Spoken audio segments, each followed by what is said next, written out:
Aikwi, Neknamalita, and this is my channel, The Midnight Librarian, and today I will be talking about my review of The Berry Pickers by Amanda Peters.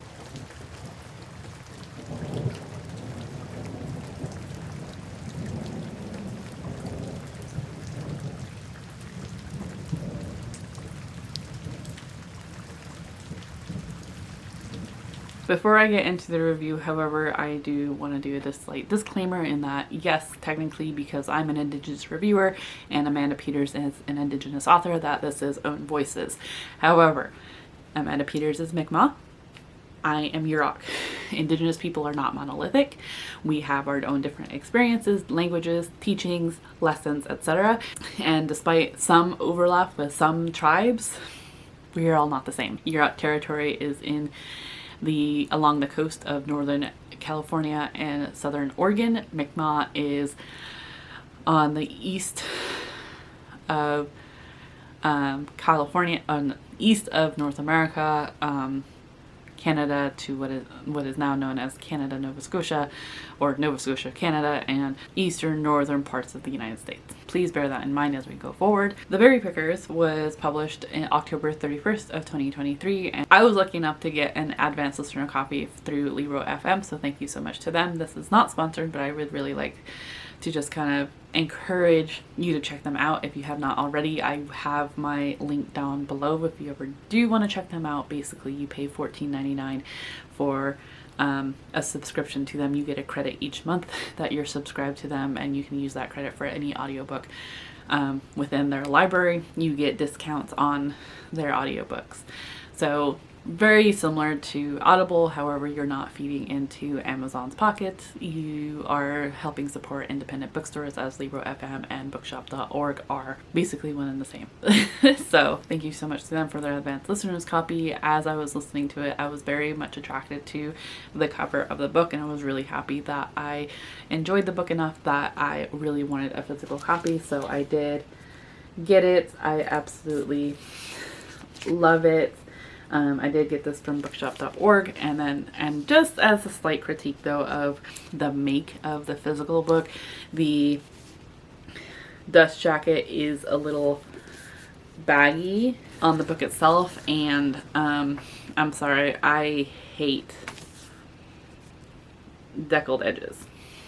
So those are my two critiques, but otherwise the cover is gorgeous, and the cover is done by Sarah Brody. This was published by Catapult Books, and then just so that you're aware as well, the audiobook is narrated by Aaliyah Warbus and Jordan Watch. So, and I thought they both did a really good job. So let's go ahead and get into the what this book is about. We have two perspectives. We are following Joe. In 1962, Joe is 6 years old, and his little sister Ruthie, who is 4 years old, disappears.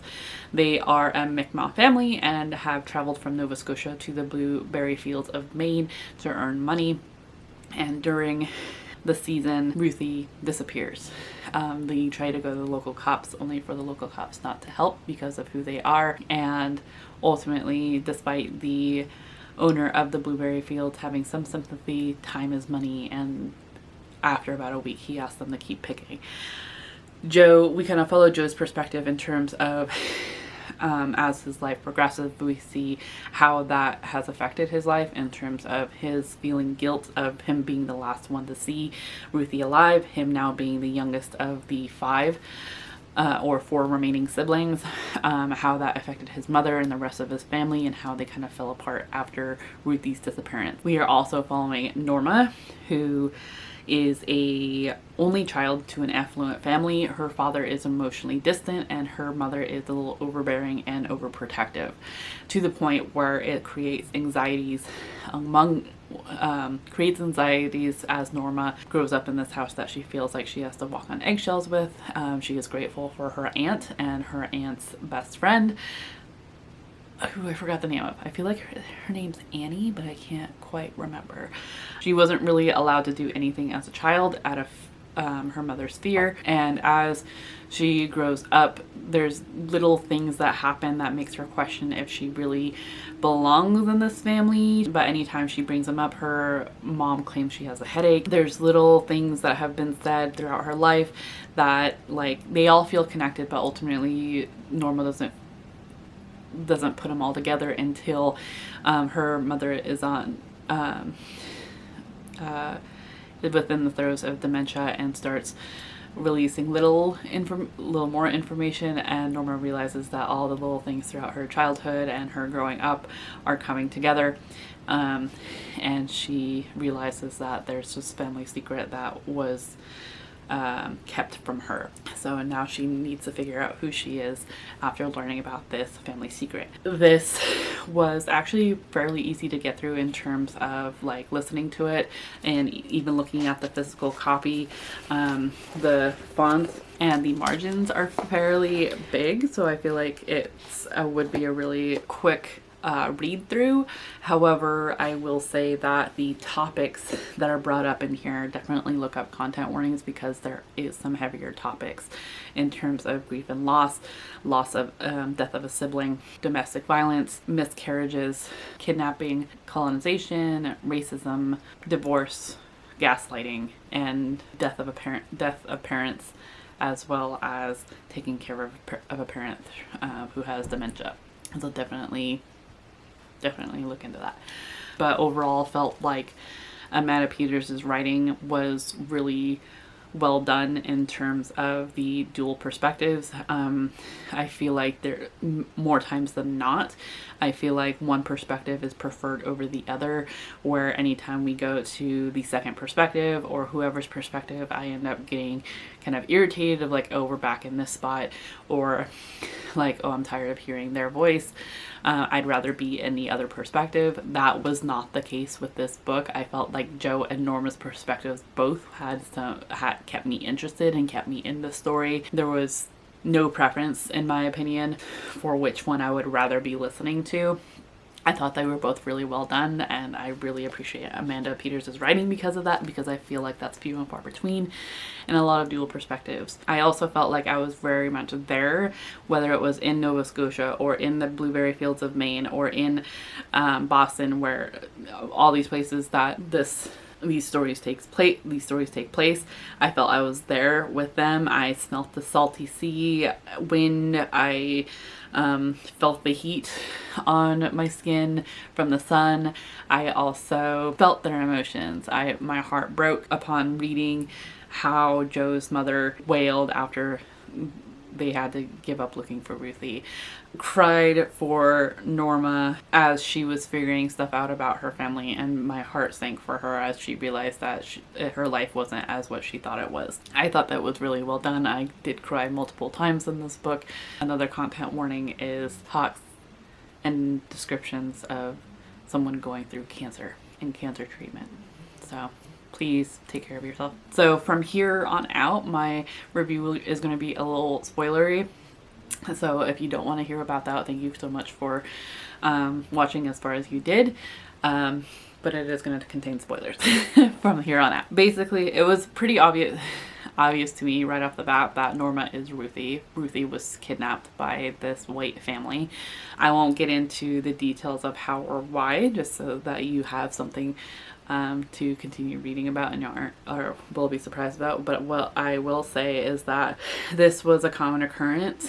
My first thought after completing this book, I want to say I did give this 5 stars. I don't think I mentioned that. What I will say is that after finishing this book, it felt fairly tame for a Native girl to be kidnapped by a white family, and ultimately, yes, she has some anxieties and traumas from that white family. She was ultimately treated fairly well.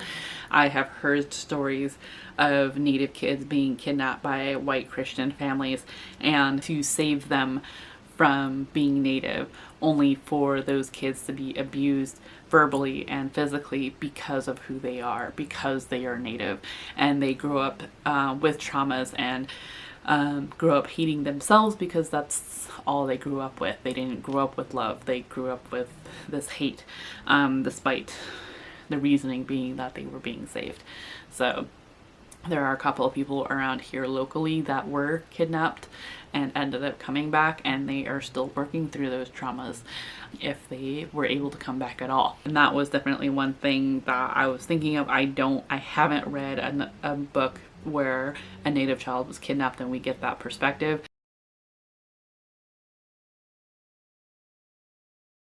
Don't know if they're out there. Like I said, this is the first one that I've read. With that in mind, I think this is a good introduction into that. Is it? Because I felt this is fairly tame, so I think this is an interesting introduction into that, into seeing the perspective of how the Native family ended up falling apart because of that kidnapping, and ultimately how the victim of that kidnapping, when they find out, is, if they find out at all, is completely has to relearn who they are. I think it's a good tame introduction if that's what you're looking for, but please know that this is the only book that I've read by an Indigenous author that follows an Indigenous child being kidnapped and follows that storyline. I'm sure they're out there, I just haven't read any others. My other critique of it is that when Norma finds out that she's actually Ruthie, it's not when Norma finds out that she was a kidnapped Native child, it's not Norma who figures it. She figures out that she was kidnapped, but she's not the one that does the research in terms of who her family was. Her aunt is the one that does it, which I find odd. There was a slight disconnect there in terms of, like, yes, I get that, like, Norma has some processing to do and that this is all overwhelming, but it's like her aunt is the one that does the research, and her aunt is the one that's like, oh, surprise, I found who you could possibly be related to, without any actual discussion with Norma of if this is something that she wanted to do or if this is something that she wanted to know more about, which I feel like can be very jarring, because her aunt kind of surprised her with, like, oh, this is possibly who you're related to, as like a, here, just open this, as like it was supposed to be like a gift, a surprise gift. And I think that can go, I think mentally that could have gone either way, of a surprise in a way that is a good thing, that if that's what Norma had wanted, or something that Norma never wanted to see. So that wasn't, I wish there was more talk on that.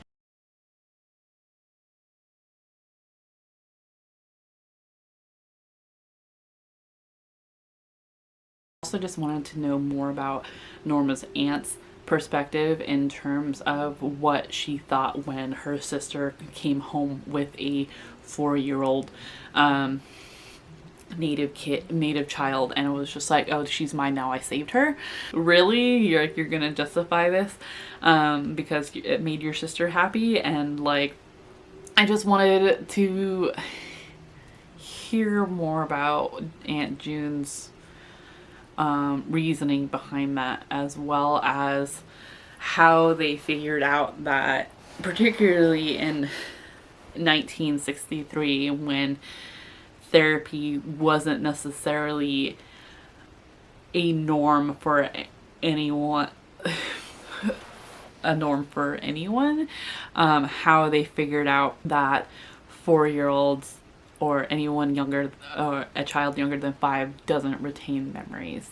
What was their reasoning behind that? Who did they ask about that? That just like, oh, she won't remember anything. I don't know. I just wanted more, like, more logistics, I guess. I don't know. Maybe that's just me just wanting more details of, like, explain how this works.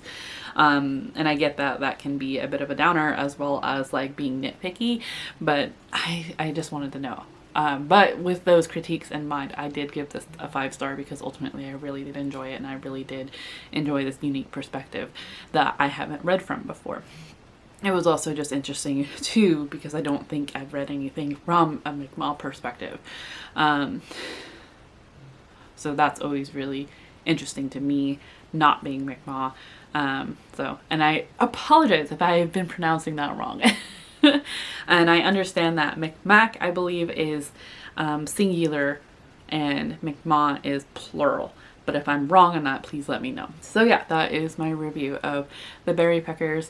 I do highly suggest it. I think it was, like I said, a good book, and really enjoyed it. It is I think a contender for one of my favorites of 2023. So yeah, if you made it this far, let's go ahead and put some kind of berry emoji. Why not? I don't think there's a blueberry, but I think there's a strawberry, I think, or some kind of fruit emoji. I don't think they have very many, but let's go ahead and try. Otherwise, let me know if you read this book down in the comments down below. Let me know what you think. Otherwise, I hope that you are in the mental mindset to enjoy your reading, and I hope to see you in another video very soon. Chew.